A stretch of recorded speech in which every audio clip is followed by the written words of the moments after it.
दोस्तों, रामायण भारत के सबसे प्रसिद्ध ग्रंथों में से एक है। भगवान श्री राम हिंदुओं के आस्था से जुड़ी एक कल्पना मात्र नहीं है।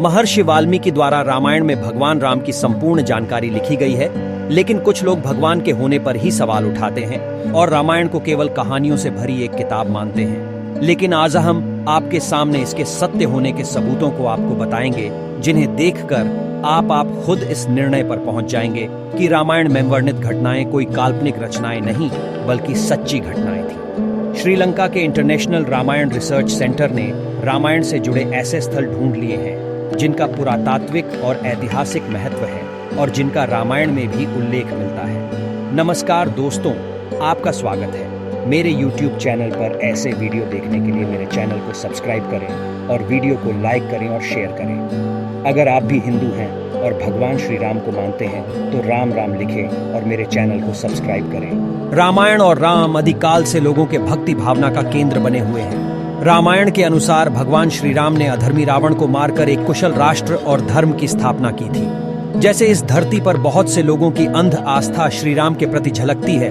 तो बहुत से लोग ऐसे भी हैं जो राम के जन्म और रामायण के घटनाक्रम पर कई सवाल करते हैं।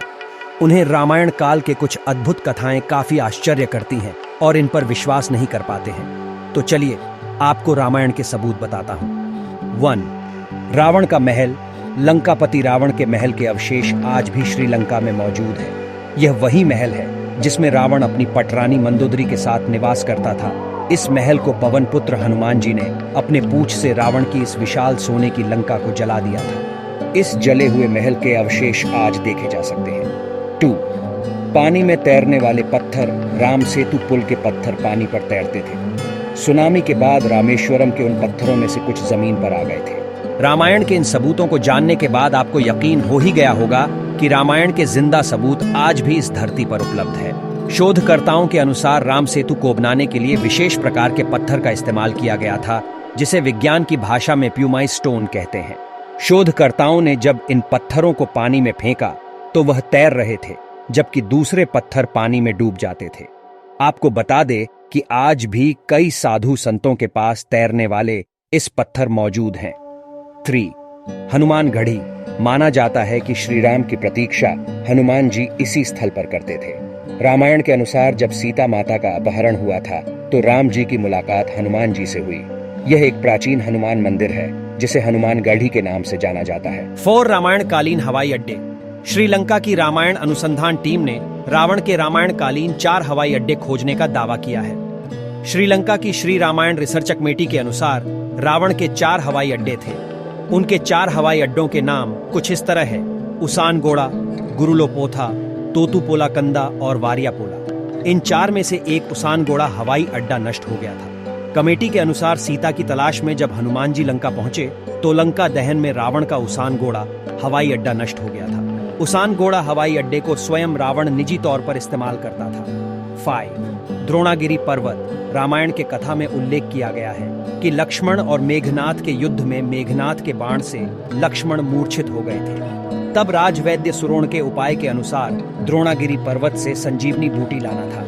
तब हनुमान जी संजीवनी लेने द्रोणागिरी पर्वत गए थे।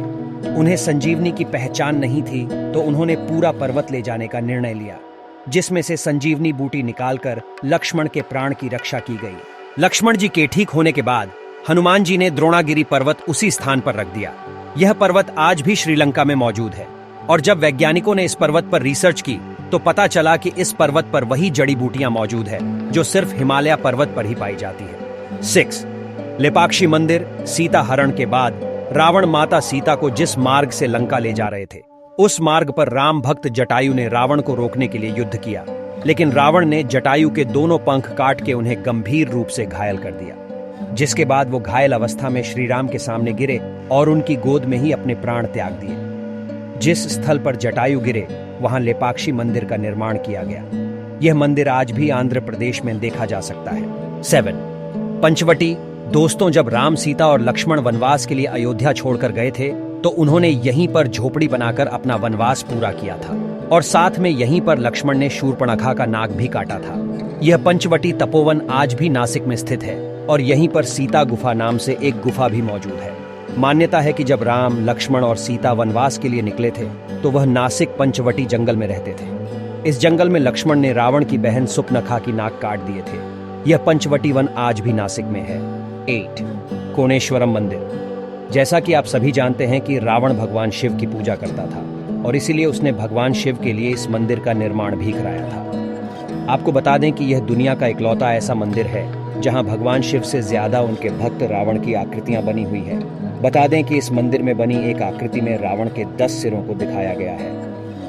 रामायण में उल्लेख है कि रावण ने शिव भक्ति करके भगवान शिव से 10 सिरों का वरदान मांगा था, जिसके बाद रावण ने कोणेश्वर मंदिर की स्थापना की थी, जहां आज भी रावण के आकृतियों को देखा जा सकता है। यह दुनिया का पहला ऐसा मंदिर है जहां रावण की कई आकृतियों को देखा जा सकता है। 9. हनुमान जी के पैरों के निशान। हनुमान जी ने जब सीता जी की खोज के लिए समुद्र पार किया था तो उन्होंने विशाल रूप धारण किया था। फिर वह आकाश मार्ग से समुद्र पार करके श्रीलंका पहुंच गए थे। ऐसा कहा जाता है जहां उन्होंने पहले कदम रखे वहां वहां उनके पैरों के निशान बन गए। यह निशान आज भी वहां की चट्टानों पर मौजूद है। इसके अलावा रावण ने माता सीता का हरण करके उन्हें अशोक वाटिका में बंदी बनाकर रखा था। उसके पास एक झरना भी है। इसी झरने के पास ही हनुमान जी के पैरों के चिन्ह प्राप्त हुए हैं। कार्बन डेटिंग से जांच करने पर इन पद चिन्हों की उम्र लगभग 7000 वर्ष पूर्व की आंकी गई है। इसके अलावा भी बहुत सी ऐसी जगह है जहां पर भगवान हनुमान जी के पैरों के निशान मिलने का दावा किया गया है। यह भी रामायण के साक्ष्य को दर्शाता है। 10. राम सेतु। राम सेतु को एडम्स ब्रिज भी कहा जाता है। यह भारत के दक्षिण पूर्वी तट के किनारे रामेश्वरम द्वीप के मध्य चूना पत्थर से बनी एक श्रृंखला है। भौगोलिक प्रमाणों से पता चलता है कि किसी समय यह सेतु भारत और श्रीलंका को भूमि मार्ग से आपस में जोड़ता था। वाल्मीकि के अनुसार नल और नील के सान्निध्य में वानर सेना ने 5 दिन में 30 किलोमीटर लंबा और 3 किलोमीटर चौड़ा पुल तैयार किया था। इन राम सेतु पुल के सहायता से सभी वानर सेना लंका में प्रवेश कर पाए थे। कहा जाता है कि जिन पत्थरों से राम सेतु पुल बनाया गया था वह पत्थर आज भी समुद्र में तैरते हुए दिखाई देते हैं, जिसमें श्री राम का नाम लिखा हुआ है। राम सेतु एक बार फिर सुर्खियों में तब आया जब नासा के उपग्रह द्वारा लिए गए फोटो मीडिया में सुर्खियां बनी थी। समुद्र पर बने सेतु को राम जी की दूसरी विजय कहा जा सकता है, क्योंकि रावण को विराट समुद्र की तरफ से किसी से कोई खतरा नहीं था। आज भी राम सेतु का होना रामायण को सच साबित करने का सबसे बड़ा साक्ष्य है। 11. अशोक वाटिका। रामायण में वर्णित अशोक वाटिका आज भी श्रीलंका में स्थित है, जहां रावण ने सीता माता को हरण करने के पश्चात कैद कर रखा था। इस क्षेत्र में लाखों की तादाद में आज भी अशोक के लंबे लंबे वृक्ष विद्यमान हैं। अशोक वृक्षों की अधिकता होने के कारण ही इसे अशोक वाटिका कहा जाता है। बता दें कि यहाँ आज सीता का मंदिर है और पास ही एक झरना भी है। रामायण ग्रंथ के अनुसार माता सीता को अपहरण के बाद जब माता ने लंका में जाने से मना कर दिया, तब रावण ने लंका की अशोक वाटिका में उन्हें रखा था। इस जगह को अब सीता एलिया नाम से जाना जाता है, जो वर्तमान में श्रीलंका में स्थित है। मुझे सुनने के लिए धन्यवाद। कृपया इस तरह की अधिक जानकारी और वीडियो के लिए मेरे चैनल को लाइक, शेयर और सब्सक्राइब करें। धन्यवाद।